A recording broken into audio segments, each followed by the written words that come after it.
Alright, so I'm going to start off by saying obviously this is a review, so there will be spoilers for Evil Dead.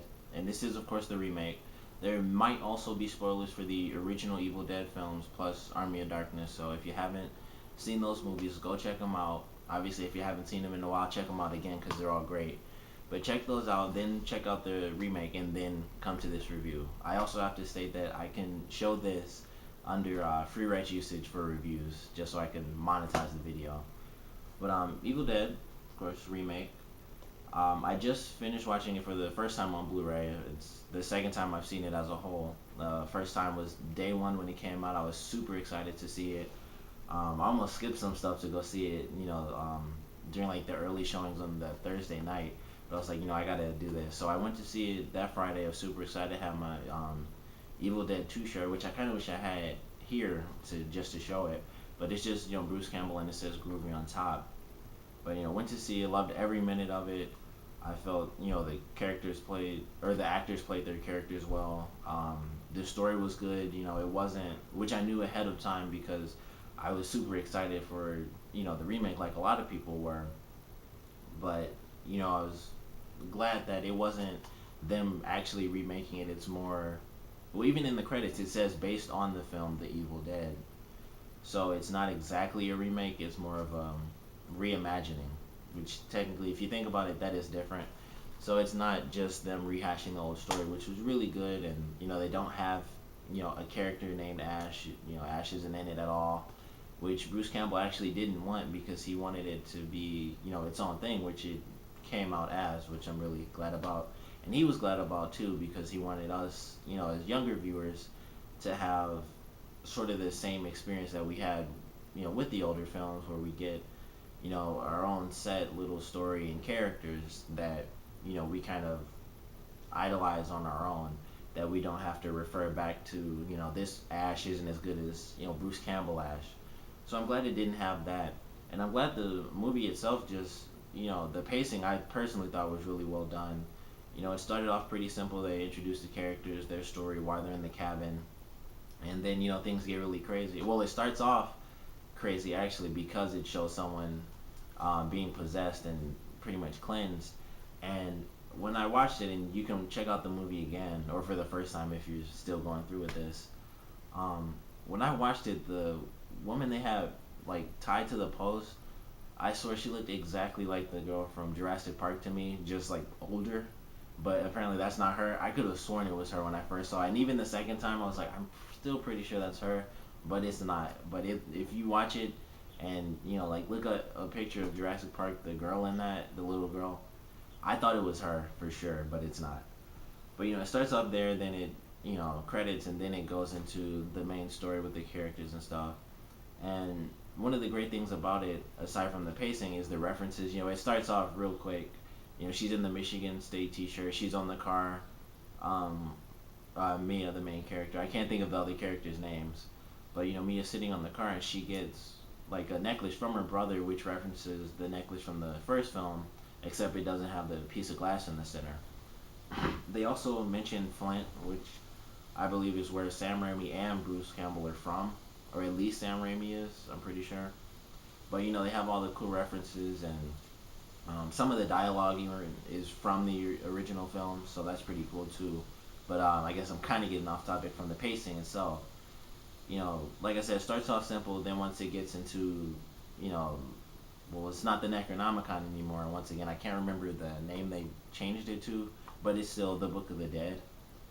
Once things get crazy and it really ramps up, and you have all your craziness going on, and the scene which is in this, and this by the way is also a reference to the original Evil Dead film from the cover of it, and it also shows the um, thorn bush scene, which is a lot it's a lot grosser than it is in the original one, and I guess in two I can say the original one, but in two it was sort of, I guess I didn't really notice it as a kid because it was just like wrapping around her legs, and I didn't really think that's what was happening. I was just thinking it grabbed her, no big deal, and it's dragging her. Of course, that was really the problem.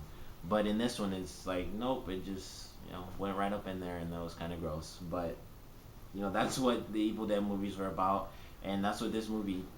It doesn't even try to capture it. It does capture it in scenes like that, and some of the other scenes like the face cutting scene, which I like how I feel. Well, personally, I feel every sort of gory scene ramps up from the last, but that it could easily change for any person. Like the Thornbush scene could be the highest point, and then the face cutting scene could be a lot lower than that because for any psychological reason it could just be different.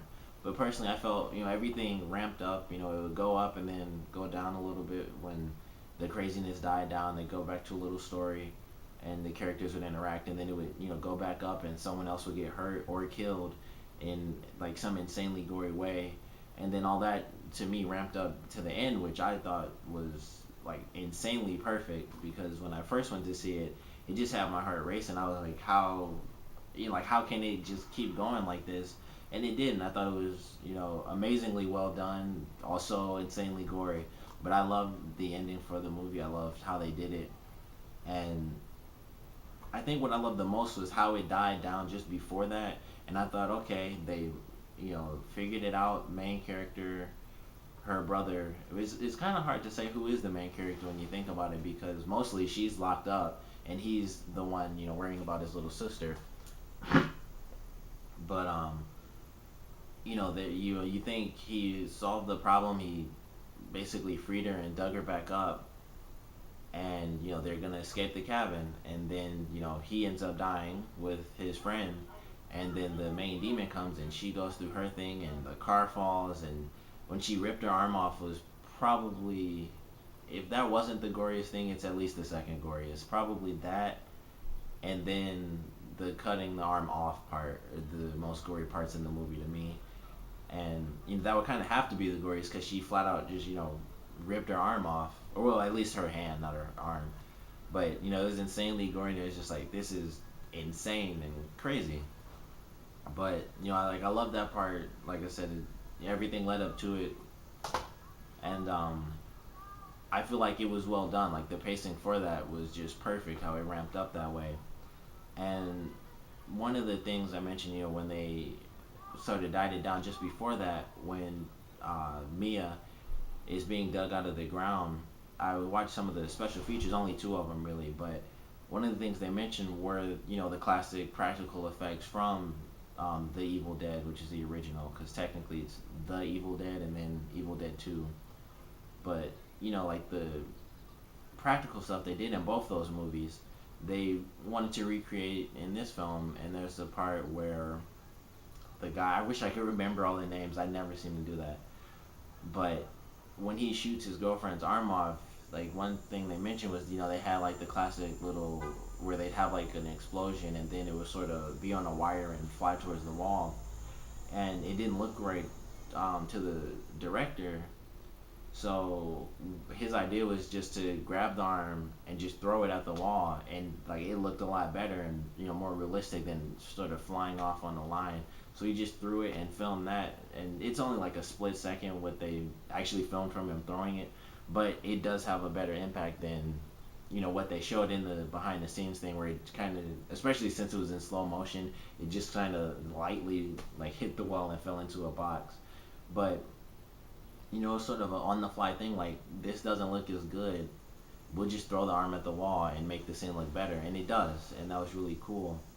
And the part where Mia's being dug underground, I want to say her name is Jane Levy. She's actually in sort of like a little box. They put a little top over her with some dirt on it, and she's actually under the ground because the actor who plays her brother, the director, he wanted him to have a more dramatic scene, which I thought was really interesting to hear. And it's pretty cool just to have sort of a practical way to help an actor out to have a more dramatic scene rather than he's just talking to the floor or talking into dirt. He's actually interested and invested in this because he does kind of have to get her out of the ground for real because she's actually under there. And I thought that was pretty cool. All the even the CG stuff they did, which is like very little to me. Maybe like the one part where the guy's hand sort of splits open with the crowbar. That's about it, and some of the, the fire when people are on fire, of course, is CG. But everything else is just like blood tubes and stuff like that, and it's really cool. And I really enjoyed the end again for the when they had like the blood rain coming down. I thought that was just a cool effect that they didn't have in the original or Evil Dead 1 or 2, because that's just not the same story. They kind of changed it up, and I appreciated that. Once again, because it's not them really remaking it; it's a reimagining, and that's just appreciated for what it is, and it's not them trying to take something amazing and recreate it like we see all the time with remake movies, where people generally don't enjoy them as much as the original, and some are you know done better, or maybe not better, but they're done very well. But people still might hold the original better just because of nostalgia, for nostalgia's sake.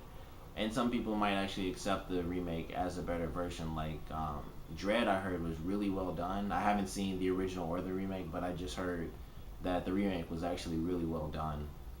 But this was sort of like I said, a reimagining, and I thought it was amazing for what it was. And I'm sure a lot of people out there try to compare. It's not better than the originals, or it is better than the originals, but it's its own film. Like it's Evil Dead is not the Evil Dead, and it's not Evil Dead 2 Dead by Dawn. It's obviously not Army of Darkness. It's Evil Dead. And they, like I said, they give us the references that we want because we love the originals, and we just like to see that respected in this reimagining. But we also just want a good film that's done well, and it's flat out done well. So if I had to say, in a certain order, what I like, I'd say Evil Dead 2 is my favorite. Then I'd say Evil Dead, then The Evil Dead, and then Army of Darkness last. Like, I couldn't possibly say that this movie is better than both Evil Dead 1 and 2. For one, it's hard to say one movie is just better than two movies, period. Like, it has to be, like, an amazing film to just make you say, it's better than these two movies together that continue the story of one character. It's hard to say that for any genre. It doesn't have to be horror, it could just be anything. But it's almost impossible to say it when it's two stories that actually go together. Like, one story or two movies could be about one specific character, like any superhero movie, but generally that's just this person is in this event now. And Evil Dead 1 and 2 are one long story that just got split up into two films, and so it's really hard to say that one movie could possibly be better than two halves of a whole. But individually, like I said, I'd say Evil Dead 2, and then this would be my second choice because I think it was really well done. And something I realized when I watched it the second time, which was today, when I first saw it, all the excitement and stuff from watching it and seeing all the gore, it was like, like that's insane and that's crazy. And then the second time today, I was watching it, and I wasn't as excited because I'd seen the movie, so it's just like I'm just watching it again because I love the movie. Obviously, I wouldn't have bought it, but it's like I'm just watching it again just to see it again because I haven't since that first time. And I went through and I was like, wow, the gore, it just like really settled in on me. Like some of the stuff that happened, particularly the part where like I can't remember anyone's name.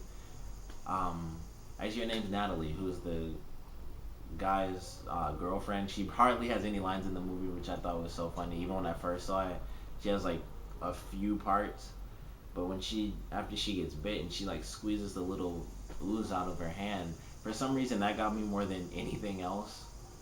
And it was just like, that's gross. It shouldn't look like that. But like I don't know, something about the gore, it really sets in after you've sort of let the excitement die down. I can't say I let it go because, like I said, I bought the movie. I want to see it again.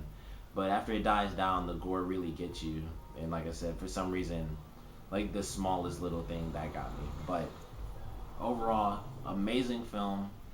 Definitely check it out. If you, for some reason, you were a holdout on the original movies, or you were a holdout on this one because of the original movies, and you thought, there's no way it could be well done, or a remake or anything like that, you don't even have to worry because it's not a remake. It's a reimagining. It kind of combines the first and second movie together, and sort of it references the old films, and it just does everything very well. The actors are good. The effects aren't CG outside of fire, and overall it's just a great experience to have. And also, if you watch through all the credits, Bruce Campbell is at the end, and he just says one line, so I won't have to say it because I'm sure you can figure out what it is. But they also have a recording from, well, it's not the original recording, but they made a new recording for this film that they play like towards the end of the credits, which I really appreciated, just because it was something new. Like the entire film itself is just something new that was really enjoyable, that does still reference um, the original film. So definitely check out Evil Dead, check out The Evil Dead and Evil Dead 2 and Army of Darkness. Just buy them all, see them all, and enjoy them all because you will. And thanks for watching this.